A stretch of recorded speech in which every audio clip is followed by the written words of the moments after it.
तो दोस्तों एक बार फिर आए थोड़े वास्ते एक होर भर्ती की इन्फॉर्मेशन लैके। तो भर्ती जी है ये अनाउंस की गई है बठिंडा के। अज की लेटेस्ट भर्ती है, सीधी इंटरव्यू बेस होएगी, कोई एग्जाम वगैरह नहीं है। तो तकरीबन 4 तरीक को थोड़ा इंटरव्यू रखा गया। सो इस वीडियो में सारी इन्फॉर्मेशन थोड़े नाल शेयर करांगे। बट निक्की जी बेनती है, जे तुसी चैनल पर पहली बार विजिट कर रहे हो तो सबसक्राइब करने तो बाद बैल आइकन ऑल ते प्रेस करके छड्ड दिओ, ताकि पंजाब की भर्तियों बारे निक्की मोटी सारी इन्फॉर्मेशन थोनों समय सिर मिलती रहे।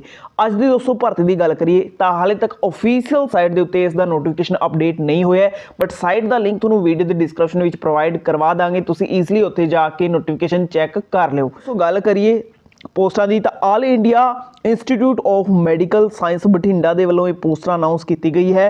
तो ये जी पोस्ट है दोस्तों ग्रुप बी की पोस्ट है, कॉन्ट्रैक्ट बेस रहेगी। ठीक है, अगे चलते हुए दोस्तों पोस्टां की गल करिए तो यह है जी फिजियोथेरेपिस्ट की 2 पोस्टां ने, रेडियोलॉजी टैक्नीशियन की 6 पोस्टां, वार्डन की 3 पोस्टां ने, प्रोग्रामर की 2 पोस्टां ने, ऑडियोमैट्री टैक्नीशियन की 1 पोस्ट ने।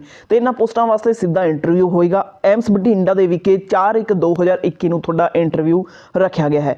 वधेरी जानकारी वास्ते एप्लीकेशन की सारी इन्फॉर्मेशन वास्ते तुसी ऑफिशियल साइट पर विजिट करना होगा। उत्थे जिहड़ा नोटिफिकेशन होएगा उस दे विच ही कंप्लीट इन्फॉर्मेशन मिलेगी। बट मैं हुणे दोस्तों चेक कर लिया, हाले तक नोटिफिकेशन अपडेट नहीं होया। दोस्तों शाम तक इन्हां दा नोटिफिकेशन अपडेट हो जी, या फिर 1-2 दिन बाद इन्हां दा नोटिफिकेशन अपडेट होए। खैर जदों भी अपडेट होए तुसीं जाके साइट दे उत्ते चेक कर लिओ। एलिजिबल हो तो भाई फॉर्म अप्लाई कर दिओ। आपां मिलांगे नैक्सट वीडियो विच, उदों तक दे लई रब राखा।